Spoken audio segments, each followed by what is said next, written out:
Welcome to Geer Talk. Talking gear. Brandon, we're back. Never Brief, left. brief hiatus, brief extended Thanksgiving break. We're happy to be back. We're happy to have some new technology. There are our names. That is who we are.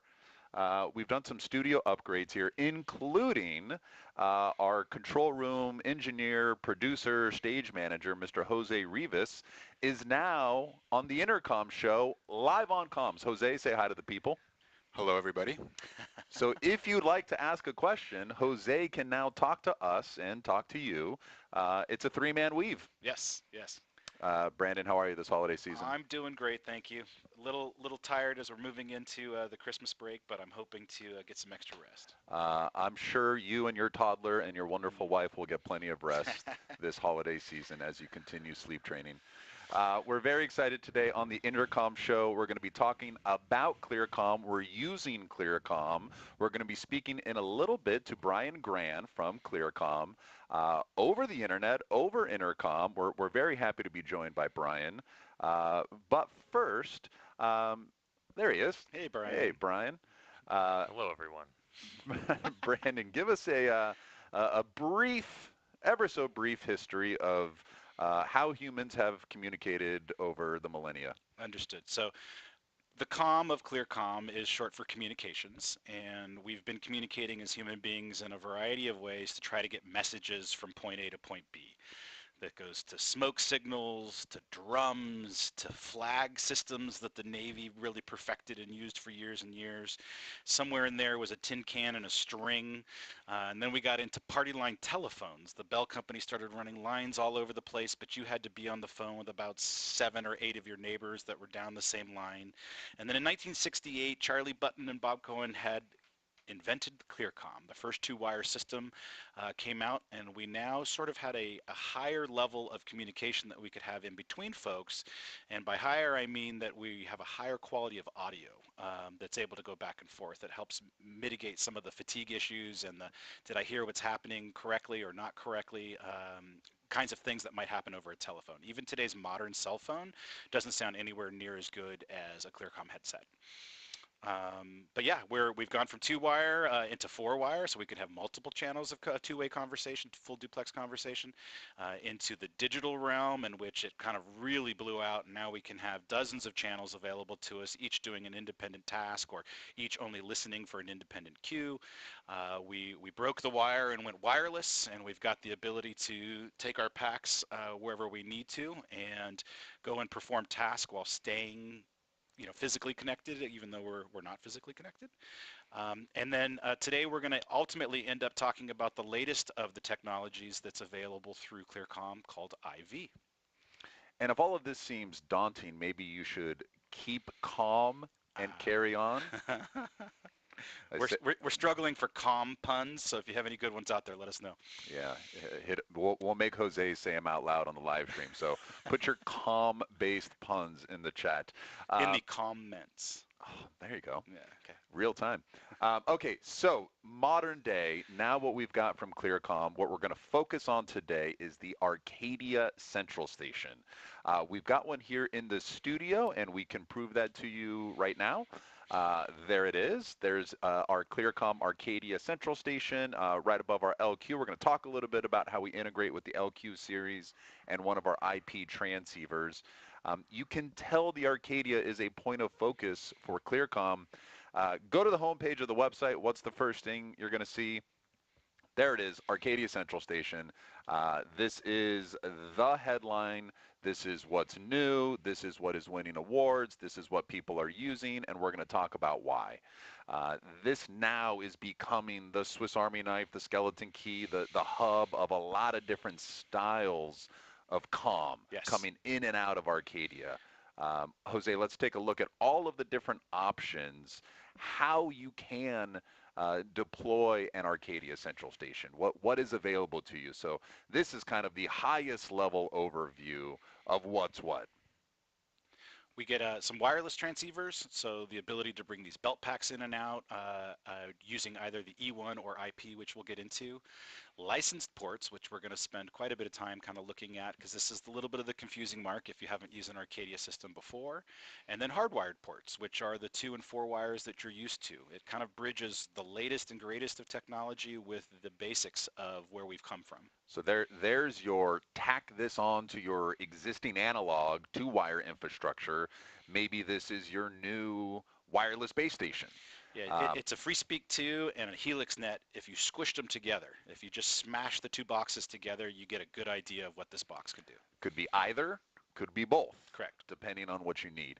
And then on the bottom half there, you see all of what Clearcom is calling the IV direct methods of communication, reaching out to other network or IP-based Clearcom infrastructure. We're going to talk a lot more about this in a little bit, but let's focus on that middle section because I think license ports is something that sounds important, might seem a little confusing. So we're going to parse through this a little bit because this is a very powerful device, though can be very simple to operate and deploy. You just got to know what you need and what you're going to need to buy And to how make that many of them happen. you need, right?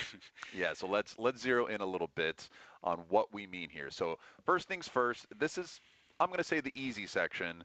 This is what's on the back panel of the unit, right?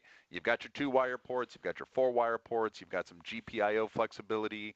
We can integrate with the legacy HelixNet power line infrastructure if you're not running your HelixNet endpoints directly into a network switch. If you want to do the power line, you can do that off of the back of an Arcadia. And then we've got our FreeSpeak integration as well. So this is what you're going to have available to you on every Arcadia Central Station. But now let's get into the idea of a licensed port. So if anybody has ever gone shopping for an Arcadia, what you're going to notice is several different SKUs that all seem very, very similar, and they've got a number at the very end. What is that number all about? What are we pointing out here?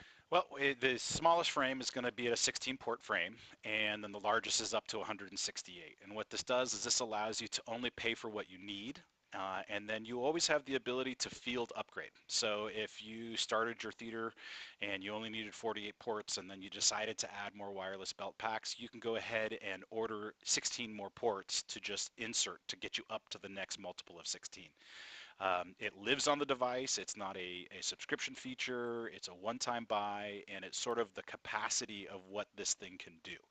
A lot of folks get away with 16. If you're doing a simple deployment and it's a high school type theater and you're only around a couple of channels, there's no reason to pay for the full unlock. If you are a very complex theater space or a broadcast facility, or you just want to have all of the options all the time, you can unload it all the way up to 168. Would that be the most competent version of the device? The Okay, most complex.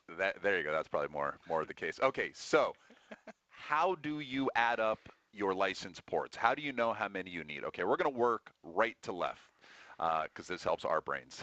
Dante. So this is new. If you were on a FreeSpeak 2 base station or if you're on a HelixNet standalone main station, now you have the ability to integrate Dante channels, transmits, and receives. Yeah, Dante's really become the international standard for digital audio, right? Everybody sort of knows what to do with Dante these days, and the beauty of being able to send it in and out of your comm system, it could be something as simple as you want to hear program audio and you're using a Dante-enabled console. It could be that you want to be able to have the stage manager be able to key themselves in and have their audio hit the Dante console to then go out over the PA or go out over specific monitors to hit specific dressing rooms depending on what key they hit. It allows the production audio system and the comm audio system to now integrate seamlessly.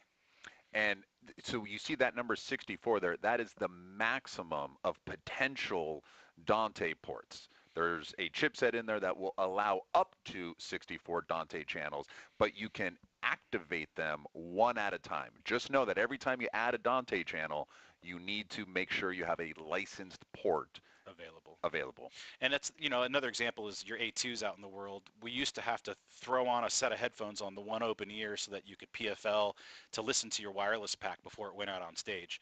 Now we've got the ability to do it with the same system that you're already going to be wearing listening for cues. So it's a space saver, a time saver. It's definite efficiency. Okay, and then we move to the IV directs. Again, this is how you're going to communicate with some of your other ClearComm infrastructure, setting up a channel between Arcadia Central stations or from an Arcadia to an LQ. Maybe that LQ is located in your sister church campus across town or across the country, whatever that might be. We're going to explain more about how these work with Brian coming up in just a little bit. Just know that once you activate an IV direct channel, that's going to count as a license port as well. Brand new this year, the ability to integrate into the Iris X panels coming into the Arcadia world. So these come from our Eclipse matrix system. Arcadia is our party line system, but now we can have that Iris panel should that person need extra points of contact. Yeah, and you get to really have a mini matrix inside of the Arcadia. You're able to get that point-to-point communication with some limitations that you won't have in the larger frames, but this allows us to then put these series of keypads. If we can see the key panels there, Jose, into your broadcast truck, into your portable rig, someplace where someone is going to be full-time sitting in front of these things. We have three methods in which you can control them, and it comes from sort of three different styles of operators. A lot of people have got all the muscle memory needed to do a lever. Some people have push button memory, and some people have rotary knob memory. So we've got all three available. Depending on which one you pick, there's slight differences in how many you might be able to fit onto each panel, but it really gives you the flexibility to land all of these things in a permanent location, so that that person's not being mobile around. These could be connecting to free speak packs. This could be going, if you're a news van, this could be back to the studio. This could be back to the corporate headquarters in New York. Could be any number of things, and at the push of a button, we're able to control what's going out where. Local speaker, local microphone. You can plug in a headset. Lots and lots of options, and it's really cool that these have sort of come down from the highest level of product available into this, Swiss Army mid-tier, because it's a very, very powerful tool. More options, more ability for that kind of super user, that advanced user to have more channels available to them. That's a theme you're going to see here. Speaking of which, HelixNet. So this is, Arcadia is the HelixNet main station of the present and the future. Just know that when you activate a HelixNet channel, so just wanting to do one simple party line across a bunch of HelixNet endpoints, the HelixNet channel costs you a license port. Support. The Arcadia itself can manage up to 128 total HelixNet endpoints, divided between up to 24 HelixNet channels. So the channels could be your lighting channel, your sound channel, your rigging channel, your onstage channel, your backstage talent channel. Right there, we've used up 5 ports. And then the endpoints are things like the belt pack, the wall station, another frame. Things that are going to be something that somebody could key in and punch in onto, is the limitation of 128 endpoints. Speaking of the HelixNet endpoints, let's make sure we all understand that the HelixNet belt pack that you know and love, the HX2BP, is going away, but now shipping the replacement, the 4-key version. So we went from 2 to 4. Things just got a little better. Again, more options, more flexibility at that user level. Yeah, just the ability to have more control at each position. As shows have gotten more and more complicated, and we're asking crew members to be responsible for more and more, they need to be able to listen to directions from multiple channels. And before, you could maybe have a production party line to everyone, and then you had a direct connect to your stage manager. Now you can still have both of those, but you can still listen in and participate as necessary on 2 additional channels. Being that the 2 channels going away, I hope you like 4 buttons. Okay, so that takes care of Helix. Again, slight difference there in that it's the channel that costs support, not necessarily the endpoint, and that is a distinction from how Arcadia treats free speak or your wireless packs when it comes to license ports. So we can do up to 64 wireless packs managed by a single Arcadia Central station. Each pack counts as a license port. So add up the total number of wireless users in your system. That is the number of license ports you need for those packs? So having learned all that, forget all of that because we can't expect the average bear to keep track of all of those numbers. We have a system that's available to you right through the ClearCom website to help you with this math. Um, are we? This is the ClearCom Arcadia calculator. Again, ask yourself these questions. How many wireless packs do you need? I'll see if I can do this in real time. How many Helix-Net channels? Brandon said 5 earlier. Mhm. How many panels might you need? Are we going to do any remote or direct IV directs? I'm just kind of throwing in numbers at this point. Some prime numbers for fun. Okay, we added them all up. 28 is the number. Uh, Round up to the nearest multiple of 16. So you're going to buy a 32 port Arcadia Central Station to make all of this happen. And that means that you only have 4 ports to spare, but don't panic because you can add more ports just by purchasing another key to unlock more ports within the software. Okay, one new addition to the wireless family. This is the new FreeSpeak Icon pack. So we've got 2.4, kind of legacy, but still around. Primarily, people are using our 1.9 gigahertz endpoints, transceivers, and belt packs.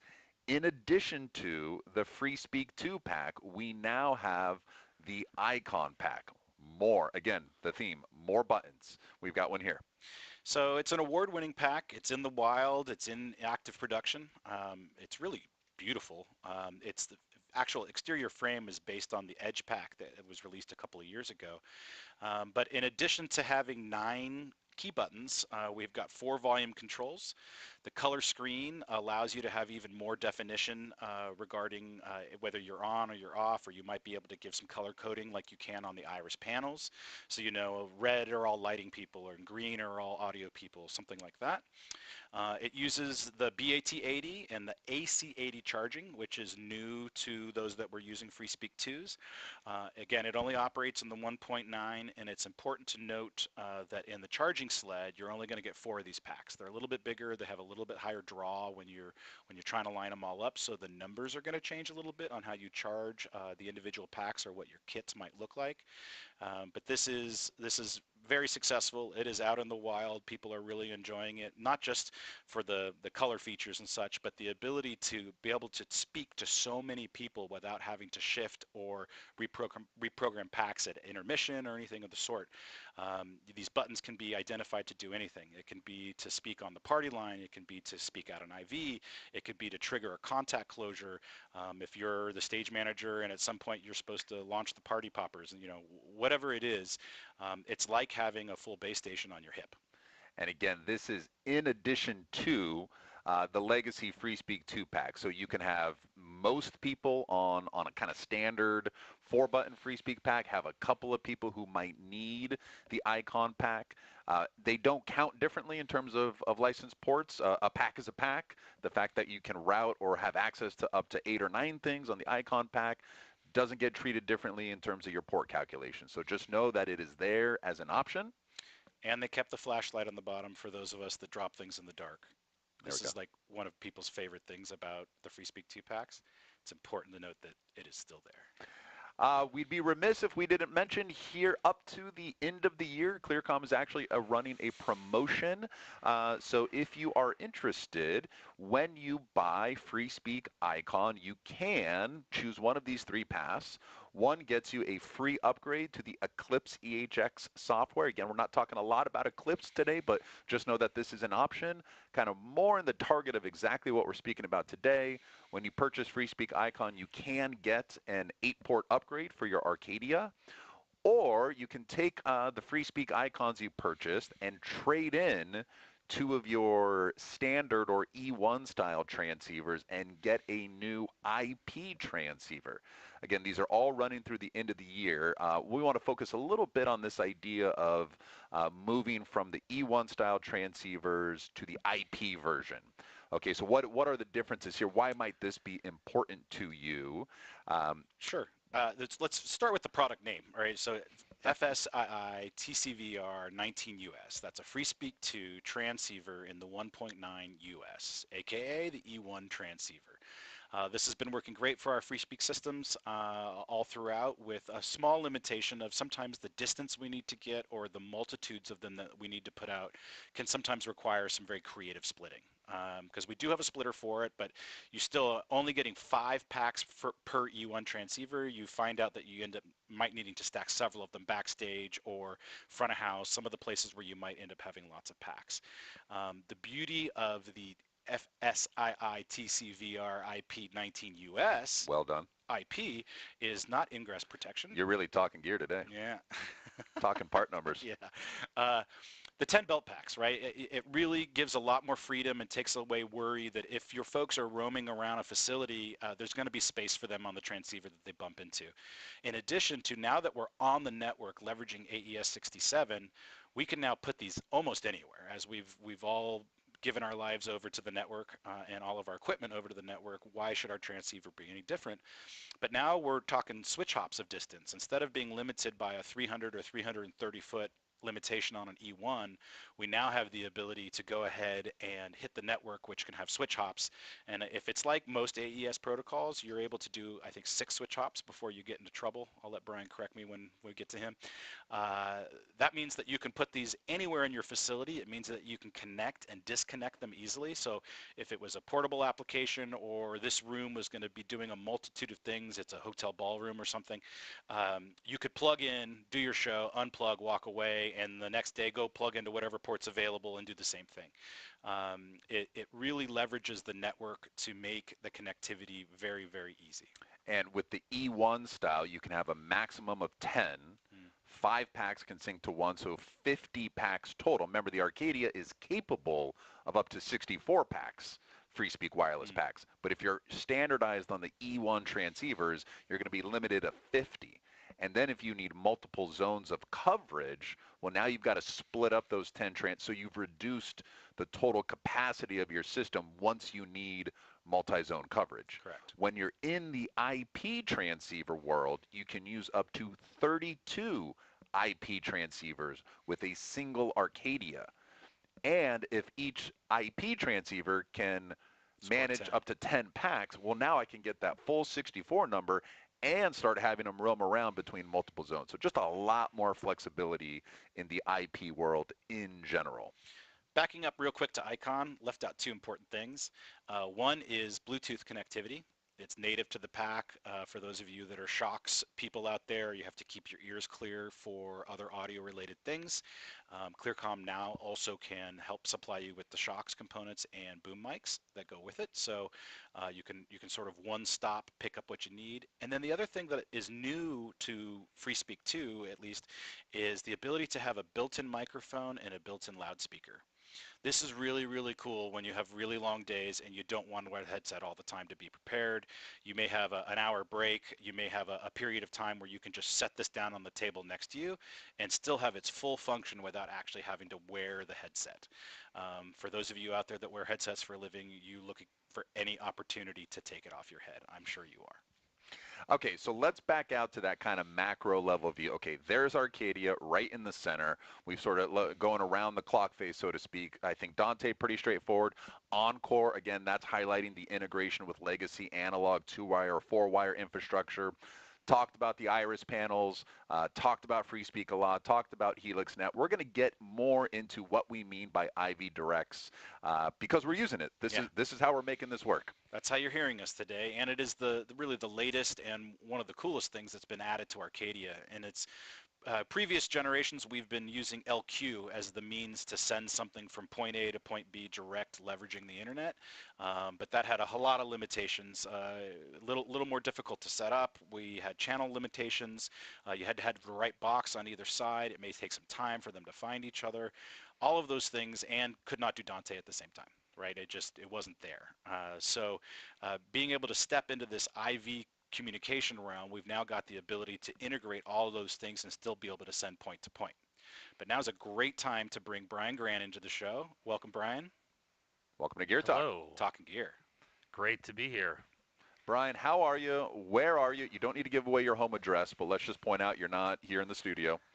Yeah, I am coming to you live from Denver, Colorado, in the home office here. Over Um, IV. over IV Direct. So we are currently connected the Arcadia in Huntington Beach over the internet to an Eclipse Matrix frame behind me now, as my Arcadia was not available this week. But I am talking to you live from a V Series panel connected to that frame that's connected to the internet, talking to you live then over IV Direct connection to the Arcadia. And we're doing our video over Zoom for you folks out there. And so those that use Zoom a lot would kind of notice that he is in lip sync. And so we're somewhere in that 300 to 400 millisecond latency, which is extremely acceptable for production. Included, as we're timing it with video here, we were anticipating needing to do some delay. And ultimately, it just worked out that they timed out perfectly together, which is not just convenient, but really speaks to the technology and the fact that they understood that it needed to be as fast as possible despite leveraging the internet. Yeah.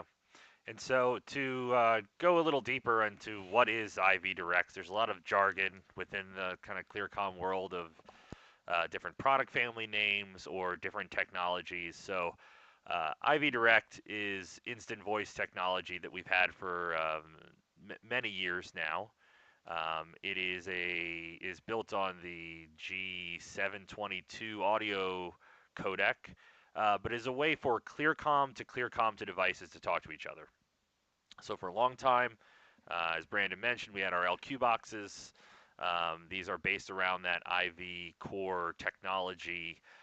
Even our HelixNet party line systems are based around that same kind of instant voice technology. So for a long time, we had ways to connect multi-site together, whether it was a TV station that might be running a matrix frame connecting to a remote broadcast truck in the field, and an LQ would then be needed there to then translate to 2-wire or 4-wire systems for a local system, or multi-site linking of LQs together, or even in some scenarios, a convenient way with an LQ to get 2-wire from front of house to backstage on the network that you already had set up in between. So LQs are great in their kind of flexible deployment. They're a Swiss Army knife in their own world. But when we were looking at ways for a base station to have some of that functionality built into it, we are now connected Arcadia to the IPA card here on my Delta frame without any LQ boxes needed in between. Yeah, we really need to augment our description of Arcadia as HelixNet main station smashed into a FreeSpeak base station smashed into an LQ interface. We really just keep kind of adding on to what Arcadia is. Yeah, and I like to think of it as a lot of these silos of existing ClearComm technology. So we're not reinventing the wheel here by any means, but we are putting a bunch of these buckets of technology all into this one rack U, allowing for pretty flexible and easy deployment of these systems now compared to some more complicated programming that would be required on an Eclipse Matrix frame to do anywhere near the sort of production that we can set up in just a couple minutes on the Arcadia platform. It's also smaller, lighter, portable. All those things are advantages over the larger matrix systems. Yeah, it's fun to see how you guys are taking advantage of Moore's law, right? You've developed all of these technologies separately, but with the intention of working together, and now say, well, let's just put them all in one single RU box, and give you the ability to make it 168 channels of all sorts of different varieties of intercom. So really, really a new way to think about what is still, by definition, a party line system, but in effect or in practice can be used like a quasi-matrix system. Definitely, yeah, and there are still some product differentiation and feature sets that are only going to be available in this. I love the lower third there, guys. In the matrix side of things, when it comes to really high user count, 300 panels and 150 wireless belt packs, an Eclipse Matrix frame is still going to be the best solution for that. But we're seeing productions just getting more and more complex, even on the smaller scale of things.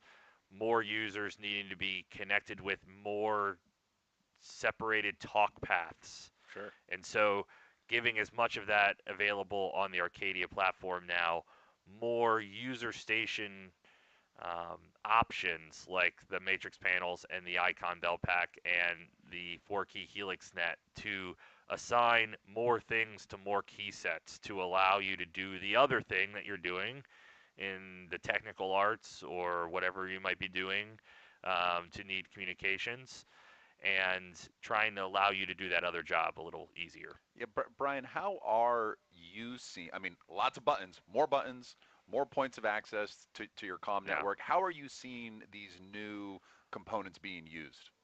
Yeah, it's a great question. And so, starting from the matrix panels, the HelixNet HRM 4-key set, 1 rack U panel, we've had on Arcadia for a long time, and 4 key sets for more of a broadcast control room workflow, whether that's corporate AV or church production, just wasn't enough. So while our matrix panel implementation on Arcadia is definitely more of that party line kind of essential functionality rather than the really in-depth programming we could do on a matrix frame, uh, it can allow someone to have 6 party lines in front of them, a few point-to-points, but also some Dante listens, whether that's a program audio input into the system or a playback system. For a lot of concert production nowadays in worship or in live event production, you'll have playback systems, Ableton rigs running multi-channel audio out. You can bring in a cues and guide track to the lighting and video team so they can know where they are in the song. And if the music director is changing the arrangement, you can kind of follow along then with cues from that. We could tie talkback mic systems that might be coming from musicians on stage into the comm system. And it's all just audio that we're routing in different ins and outs. So kind of compressing that down into a user station where you can have all of the potential talks and listens in front of you to kind of consolidate that down. I could talk to the stage manager with this button, the music director with this button, and the security radios on another button on the same panel now. What I'm hearing is that the guitar player can now tell everybody on the comm network that he needs more volume in his wedge. Yeah. 100%. Okay. And going back to the wireless side of things with FreeSpeak Icon, the 4-key FreeSpeak 2 bell pack, 4 key sets is enough for most users on a production. A wireless camera operator that might only need 1 channel really on their belt pack just to talk to the video director. The 4-key belt pack is still a great solution, tried and true wireless solution for production. But there are some users that need those extra buttons to be able to do a backstage announce or a talk back to radio when you're coordinating across the production team and security, or those Dante listen channels, or talking out Dante to talk to a backstage or your whole like site-wide QSys system programming so that you can then route that audio as emergency announce, or to try to wrangle some actors you can't find backstage somewhere. We're just able to create more talk paths now, more interconnectivity of systems, and especially going back to Dante and what Brandon mentioned earlier, it's kind of become the de facto standard that at least most systems have some kind of Dante connectivity there and some kind of Dante network that we can then allow our system to sit as an additional endpoint to interconnect with all those other parts of the audio system as well. Brian, one thing we haven't mentioned yet is how Clearcom treats the idea of roles. We've mentioned, how you could set up a pack to do all these different things. Can we make sure everyone understands that it's not that Brandon and I both have icon packs, therefore we have the same Yeah. 8 buttons? Yeah, great. Let's hop into the CCM if we have that available. Well, let's first define the CCM. So the CCM is the control software for Arcadia, but it is through a web GUI. So we can have, you can connect to it as long as you know the IP address of your box. You're able to get in. You can password protect it to keep people nefariously from jumping in, but multiple people can connect to it at once. So you could have somebody backstage and somebody front of house, each making their own adjustments or doing their own tweaks to it without interfering with each other. But yeah, that's the CCM, just so we know Yeah. what we're looking at.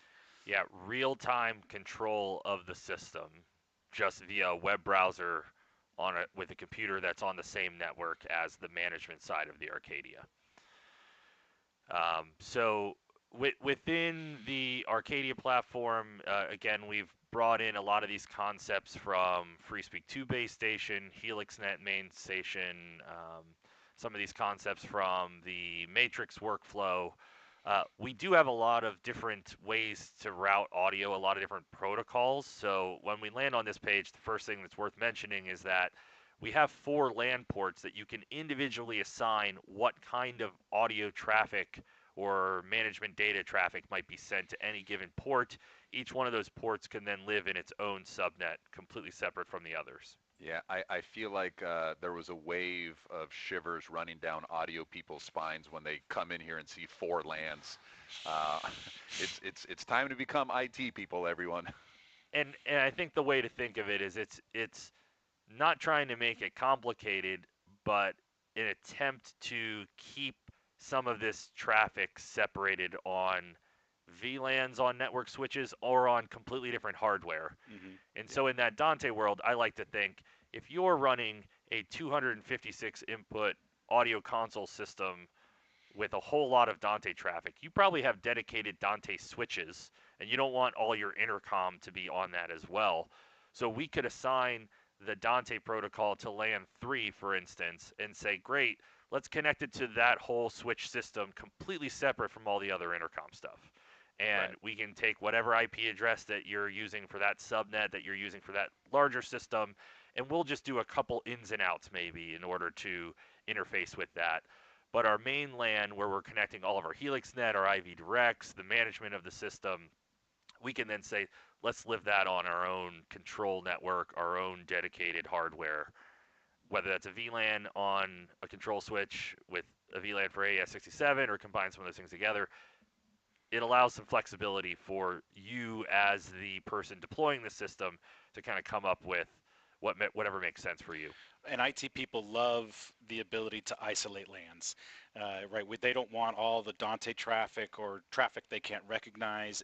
We keep that completely separate, and we give them a LAN port that's just the internet or something Yeah. along those lines. So they've got the ability to feel comfortable that if we haven't created a penetration point to their network. So let's jump over the configuration page and talk about like how we're talking to each other right now. I think that's a pretty good example of how you can set up a lot of these different pieces of technology to work together. So going back, let's define a role and a channel first, and then we can kind of get into the nitty gritty here. So channels on the configuration page, these are party line channels. We can make up to 100 within Arcadia. I joke a number so big that you never have to worry about it. Um, Oh, but that each, sounds like a challenge. yeah, All right, listener, Gear Talk viewers, somebody find a 101 party line yeah, application. and each one of these channels could be individually selectable, whether it's enabled down the HelixNet pipe, going back to whether we're consuming a license port for that. But in this case, as an example, we made 2 party lines. We made one that's called 2BG, so that is Brandon and Ross and Jose locally on their Arcadia talking over the internet to me, and then a second party line that we called from BG, which is my audio back. We could have done this all with one party line, but we tried to keep it separate so that if we did need to add some delay to my audio for lip sync, we could have that separate audio It there. worked out great for us as well because as Ross and I are sitting right next to each other, both using FreeSpeak, you typically don't have two people, right? We would just talk to each other. We wouldn't be trying to communicate over the comm to each other. But this allowed us to, on one of the channels, roll down our voices in between us and keep you rolled up on a separate Yeah, channel so we've got the ability to hear you well. yeah, And so we see sort of on the right-hand side of the screen. Now we've created this channel called to Brian, And it's very simple, right? There you can see Brandon, Jose, and Ross. This represents our individual free speak packs. We could add, if we had other infrastructure here locally in our studio connected to the 2-wire or the 4-wire ports, we would simply bring those into this party line channel, and anyone sitting at a wired encore station here in Huntington Beach would then be talking to Brian, because we have also enabled, there's our Dante ports. Here are our IV directs. The system has enabled a number of IV directs, but we are only making use of, in this case, 2 and only 1 in this particular channel. So Yep. very easy to get your channel set up. Just go ahead and add whatever you want. And Brian, I think you had mentioned maybe earlier that IV ports, once set up, are going to eat up part of our license port count, whether it's enabled or not. Is that That's correct? correct. And so it eats up a license when it's enabled, whether it's connected to a device or not. Got it. And that is functionally if, yeah, for instance, we made an IV direct for a panel that we had locally there as well. It is reserving that resource within the system, waiting for that panel to log in, waiting for that IV caller to call in. Hmm. And so I'll take a step back just to kind of demystify the IV connections, because there still is some confusion in how we set this up. I like to think of it, whenever there is an IV connection, there's always a device that's calling and a device that's receiving. And a device that's receiving is creating the credentials of, I am opening a port in our system for someone to call in on this thing we're going to call from BG, and you're going to need username Brian with password 1234 in order to call in on this thing. And I'm going to hold that port available. And then on the second device, we create a calling port. And so if you actually go to the credentials here on the 2BG, this was selected as a voice over IP caller, so that your Arcadia is calling into my frame here via username IV01, password 1234, and that is the IP address of my home internet at the moment. And So now so, everybody watching can try to Uh-oh. dial into your frame right now. with a little bit of uh, network firewall settings in order to port forward some of those calls directly to the device on my local network, with a little bit of setup, we were able to route this audio in and out of this matrix frame to the Arcadia there. But to answer your question before, yes, when you create the credentials as the host receiver of the IV direct, it is reserving that license port until whether someone has called in on it or not. And you can see right here in those settings, though, in interface settings, you can disable that port's activity, which will relieve its um, consumption of that license port at the moment. Sure. So Which you might need to do, right? As you'll notice, we've got a 32 port Arcadia. We're making use of 28 of the 32 ports because over time, we've set up various IV directs, or we've set up various HelixNet channels. Now we actually have many more free speak packs that we could turn on, but we only have the ability to turn on 4 more until we get to our 32 limit. Then we would have to go clean up some of the legacy things we've enabled Yeah. at one point for good reason, but now need to disable to free up that resource. And so I like to think of that as resource headroom. If you know you're going to use 31 wireless belt packs, you could buy a 32 port Arcadia, but that would leave very little headroom for adding 2 Dante channels or adding an IV direct into the system. And so that might be worth looking at a 48 port Arcadia, even though you could fit your 31 belt packs within the 32 port size. Right. 80% rule. I think the electricians Yeah. got it right a long time ago. Once you hit 80%, you should consider the next step. And so it's worth noting that all of our audio is coming to and from Denver to California through IV directs, and then our audio, we're all talking on Clearcom headsets on Clearcom devices, is then being sent out Dante to the video switcher system for the live stream here. Hmm. So we were able to do all virtual connections then, all digital I/O to do the remote connection and the local audio out to the switch. And if any of our local production companies were watching and grabbing those credentials, they could theoretically be furiously subscribing to our IV Direct channel and jumping in our party line now. Yeah, yeah. That would be Um, hilarious, let's by the way. Somebody let's do that. somebody do that.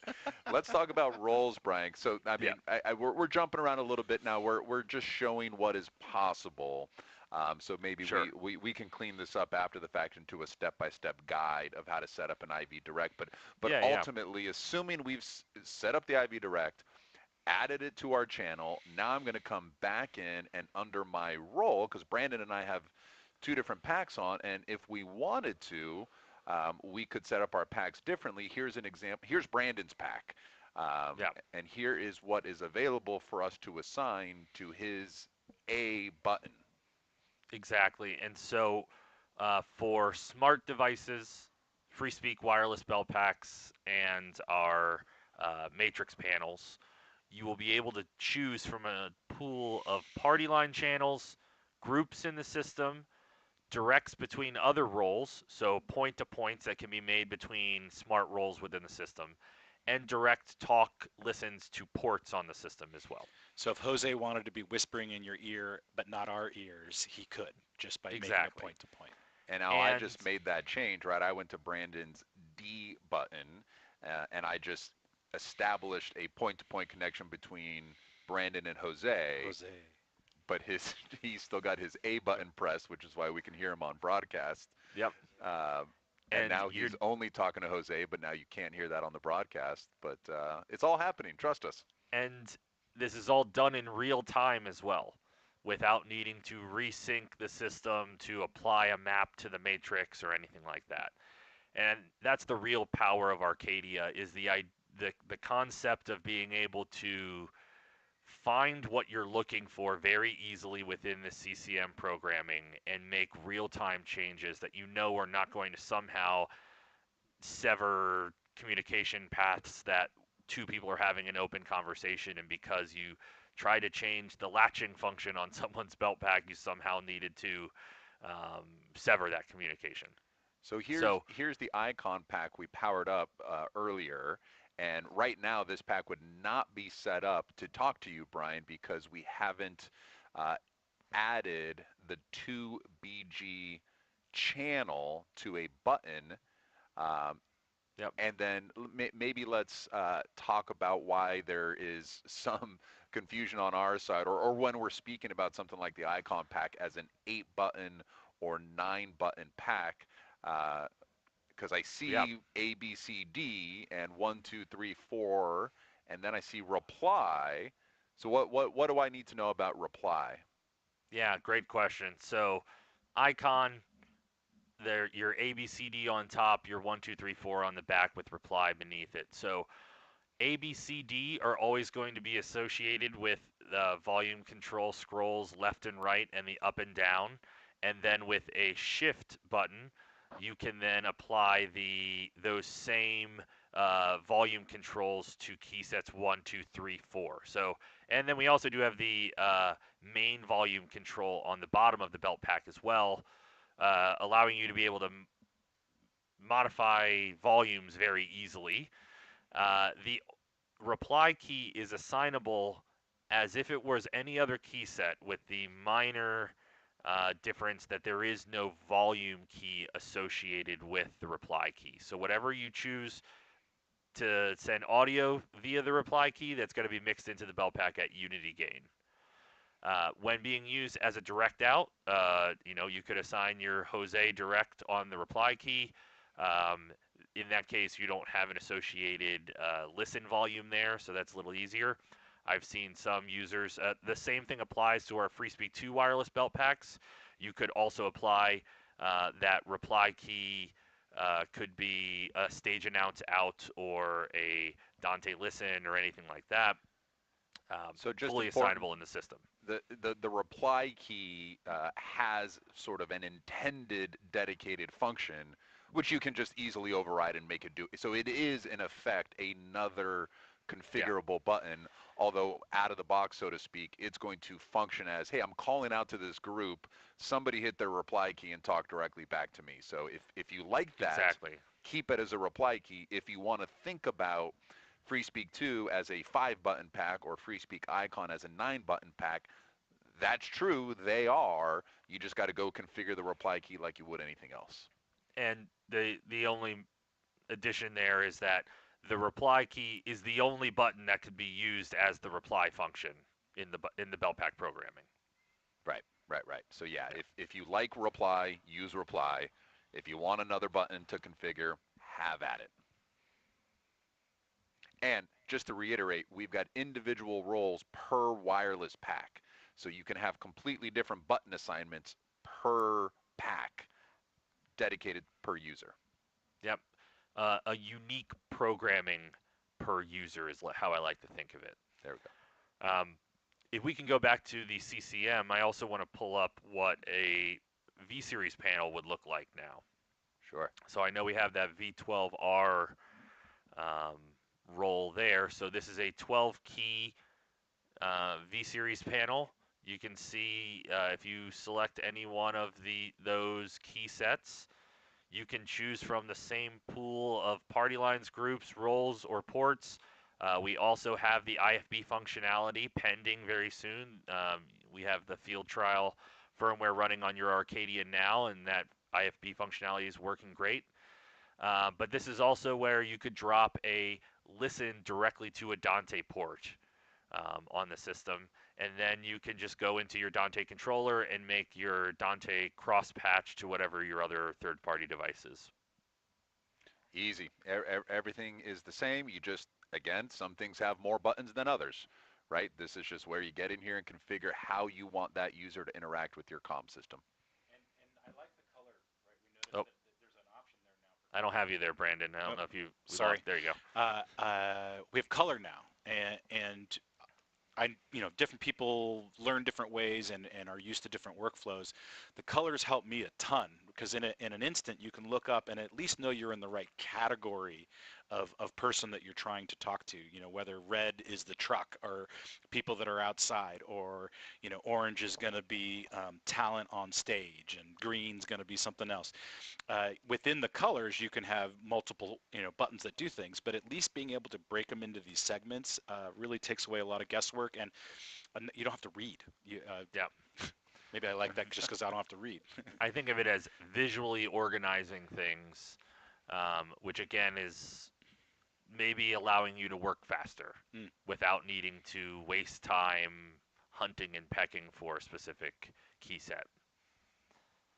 Very cool. Brian, before we leave the CCM, just to mention now, you had said you can log in multiple users, or in my case, I'm actually logged in on 2 different tabs. I've got the status tab if I wanted to do it this way. I Yep. could have this on just a separate tab or a separate screen, or split my screen resources.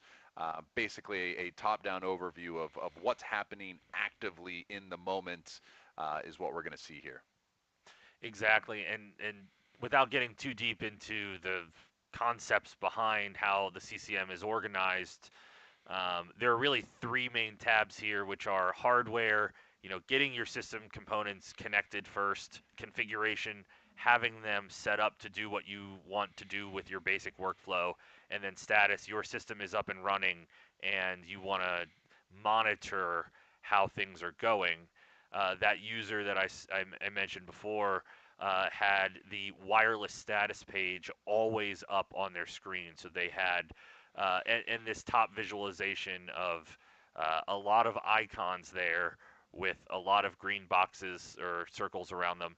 You basically don't need to know what's happening, except if something turns yellow or red, it's something bad. So all green means good, and that user kept that status screen tab open at all times, and then a second tab that was doing the configuration, so they could change the latching function on a key set or the color on an iris panel, but still have that status page up at all times. Brandon, your pack only has 5 hours of battery life left, so we're gonna Have to hustle.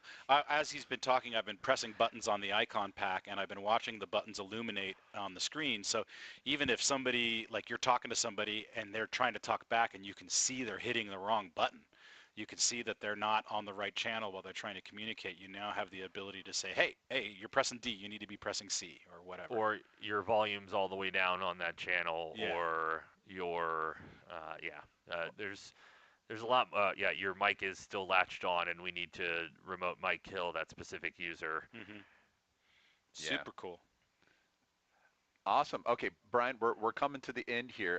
Let's look forward a little bit. Man, this has been a lot you can do with Arcadia. We're doing comms over the internet. We're doing comms over the local area network. Wide area network feels like we're getting pushed up into the cloud. Like what other comm solutions have we not spoke about yet? Yeah. So thanks, Jose. Gen IC. So this came out about a year ago, and is a great solution for when we can't poke holes in the firewall like we did today. So in order for us to make this IV direct connection from the Geer Tech office to my home office, I needed to know what my external facing IP address was on the internet. And then again, I needed to poke a hole in the firewall to, if anyone knocks on a specific port on that IP, send them to this frame. There are times when you're on the road and your external facing IP address changes all the time, or your IT department does not want you to poke any holes in their firewall and do any port forwarding. Gen IC is a cloud-based solution, which initially was a way for us to host virtual clients. So our cell phone app, Agent IC, cell phone, tablet, mobile app, as well as Station IC, the Mac PC version, and is a way for us to connect on-premise systems to these virtual clients.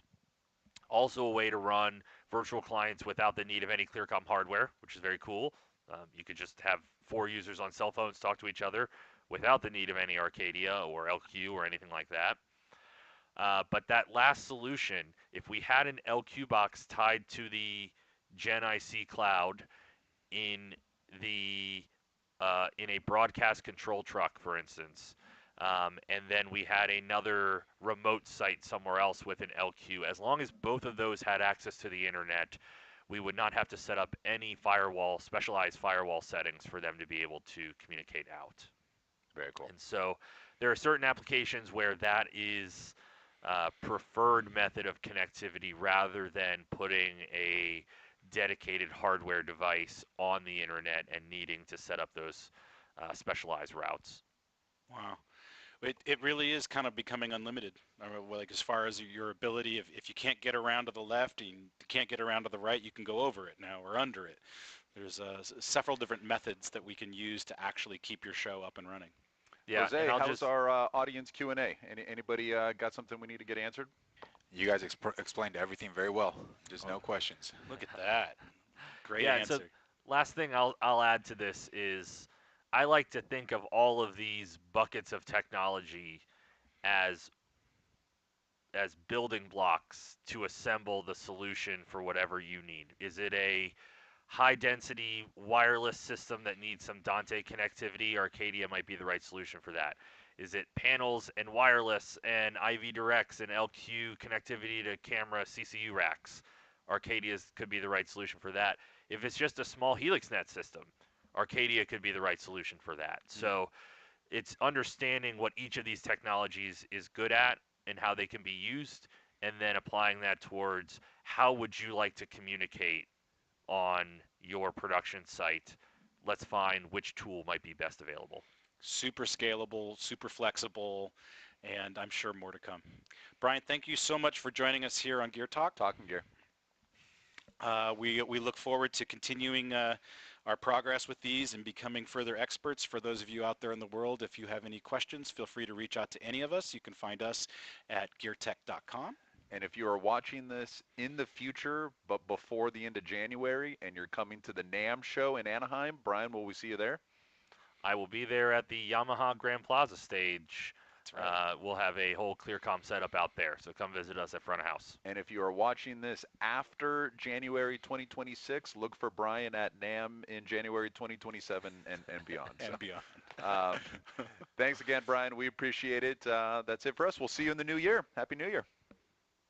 Happy New Year, guys. Thanks.